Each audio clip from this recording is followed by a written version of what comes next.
example of how to respond to a visual and contextual analysis question on the AP Art History exam, and this is the long form. So just to give a brief overview, there are 6 different kinds of questions that you can expect to see on the AP Art History exam. Question number 2 is particularly infamous because it is the one question on the AP exam where you will not be given an image to work from. And essentially you will be asked to describe the artwork from memory. So I have this sample question for you. I suggest that you pause the video at this time and you just take a moment to look through the question and to get a sense of what it is asking. I'm going to be going over each of the individual components shortly. So the first thing that you should probably be aware of when you're looking at a question like this is to figure out what is the topic and what units are we talking about. So the topic that we are talking about in this particular question is human access to supernatural political and or social power. That is the recurring theme in this particular question. The units in question are the Indigenous Americas, Africa, and the Pacific Islands. So the 3 artworks that are labeled as possible contenders for you to write about in this question are from each of these areas. That doesn't necessarily mean, however, that you have to choose one of those 3 designated artworks. It's just that whatever you choose, it has to be within those 3 units.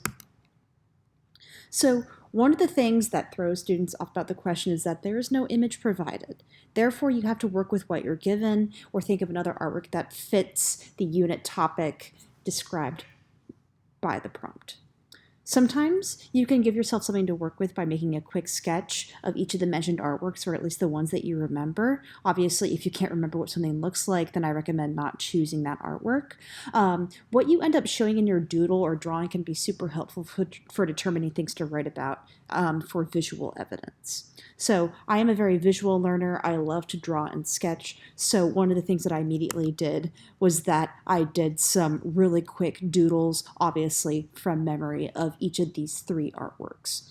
Even though the doodles are super simple and not particularly detailed, and in some cases not particularly accurate, they are all helpful, and they capture the gist of what each of the named artworks is about. Okay? So once you figure out which artwork you want to talk about, you should be separating the prompt into 3 or 4 different distinct sections. This will just make things a little bit easier in terms of being able to check the boxes and make sure that you've finished answering the entire question. One of the annoying things about the way that the College Board formats these kinds of questions is that they have a section that says select and completely identify at the top, and then they describe the terms and conditions of that identification at the bottom. So this section that is outlined right here in the pink dotted line will be the same on any AP exam that you receive. It will always be this same exact language, and it's basically just giving you the terms and conditions of your identification. So this section is almost entirely reliant upon recall. In order to get these points, you need to give at least 2 accurate identifiers beyond those that are given. So you can usually answer this part of the question in 1 sentence. For example, for this artwork, I'm going to choose on this artwork for this prompt. The Nikisi Nkondi, or power figure created from wood and nails by the Congo people, is an example of an artwork that was intended to facilitate human access to supernatural power. So we're answering the prompt. We're giving those 2 additional identifiers beyond the one that is already given, which is the name. If you happen to choose an artwork that is not listed here, then the name can count as one of those identifiers. That's one of the benefits of thinking outside of the box and choosing something that is not listed in the prompt. Okay? For this kind of question, if you're not entirely sure about your designation, go ahead and make your best guess. As long as you have at least 2 correct identifiers, even if you get the 3rd one completely wrong, you will still get the full credit for this question. The next part of the question asks you to identify the materials and or symbolism in the artwork that offer humans access to power. So this question is very much aligned with the visual evidence component of things. So of course it's always helpful to remember the list of pertinent things to discuss in a visual analysis, and I've included a little cheat sheet right here. So, as the question mentions, make sure that the components you mentioned pertain specifically to the user's access to power. It makes no sense to mention something that does not have to do with the prompt at all. You will not get points for it, and it will just waste your time. So, one of the things that I did to start answering this question is I looked back at my doodle. So one of the things that I immediately noticed and thought to include was the fact that this is a human figure. You have an anthropomorphic human figure carved from wood. It is in an upright, rigid posture with an open mouth. This is notably different from the ways that, particularly within African art, a lot of times the figures are very kind of calm and idealized, whereas this one is very upright and active and has this open mouth, whereas we oftentimes see a closed mouth and closed eyes. There's also these metal nails and stakes that are in the body of the figure and this hollowed out cavity in the stomach area that is usually covered by a mirror. So all of these things that I mentioned as kind of important visual components can be gleaned from a doodle that took 30 seconds. So it really is worth it if you are a doodler or if you are a visual person to just make a quick sketch. Again, it doesn't have to be beautiful. It doesn't have to be super accurate or detailed, as long as you're getting the essence, essentially, of what your intended artwork is. So this is a sample answer that I made that is comprised of little bits and pieces that I took from these bullet points that I put together. The statue is carved primarily of wood and is in the shape of a standing human in a rigid, upright posture. Its eyes and mouth are open, suggesting an active gesture and role in the ritual. The figure is embedded with dozens of metal nails and wooden stakes. A cavity in the figure's stomach is covered by a mirror and is intended to hold offerings. So this is just kind of glossing over a couple of the visual characteristics of this particular artwork. The next section is asking you to describe both the type of power those materials and or symbolism are intended to activate and the performance that activates the power. So this section asks us essentially to elaborate upon the types of power the materials and or symbolism are intended to activate. So we've already kind of started this question in the part 2, right here, where we're describing the elements of this particular artwork that are intended to represent power or give a human access to power. So what I've done is that I have taken each section and I've kind of color-coded it, and I've just added to this writing and language that I already have. So it's really helpful if you are responding to these questions in a word processor. You can just go into the question and add to the response that you've already given.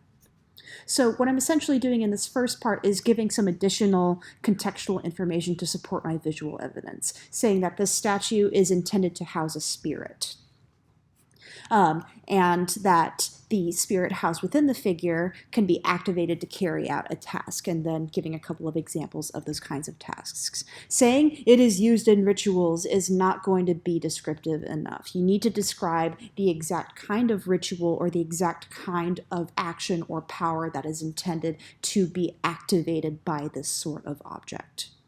So, and then also going into the specifics of the ritual itself, which is to insert a nail into the statue to awaken the spirit inside. Okay? Saying it's used in rituals will never be enough in any classroom. Okay? Let's just get that out of the way. So the description of the performance that activates the power of this artwork can be a separate paragraph, or you can integrate it directly into what you already have, which is what I did here. So that section is outlined in blue. This extra section down here is, again, further elaborating upon the types of powers the materials and symbolism are intended to activate. So describing that each of these metal nails and wooden stakes are representing an instance in which the power figure was activated. The stuff that is put inside of the cavity of the figure is correlating to the action requested by the shaman. For example, if you're asking for healing, then you would put a healing poultice or some sort of healing herb inside of the cavity of the Nkisi Nkondi figure. So The final section is asking, explain how cultural beliefs support the practices associated with the artwork that offer humans access to power. What response or effect was the performance of this work intended to elicit? This section tends to be purely contextual in nature. In this section, you should be reinforcing the contextual value of this artwork as it pertains to human access to power, which is, again, our main theme. In most cases, it is helpful to put yourself in the shoes of someone who is experiencing this artwork within its original intended context. Think of yourself as a member of the Congo culture. What significance does this object have to you in that specific case? Again, we've already touched upon some of these ideas in the previous part of the response, but be sure to add to or elaborate upon existing ideas to make sure that you've truly responded to all components of the prompt. Okay? If you don't answer the part of the question, then you won't get points for it. So what I've done here is I've included some sections in blue to add to our previous writing that is further elaborating upon how cultural beliefs support the practices associated with this particular artwork.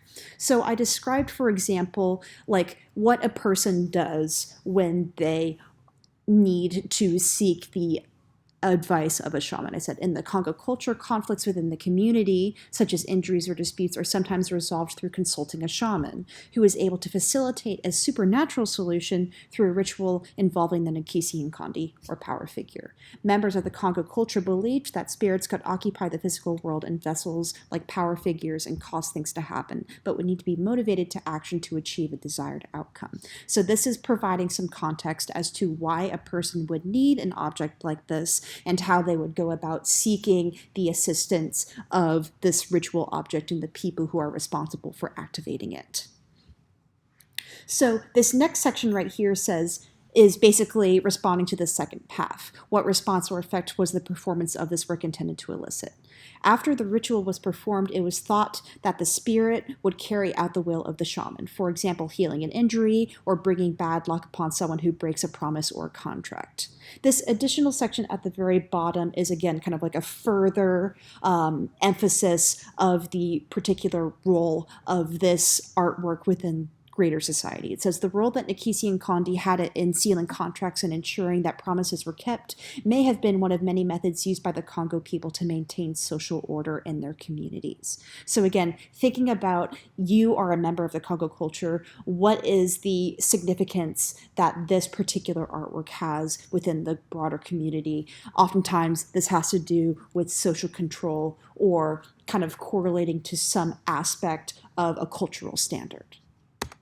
For your convenience, this is the full sample response, including all 5 parts. I write very succinctly. Your answer might be longer than this. It might be shorter and still get full credit, but this is, again, just an example for you to use when responding to questions like this.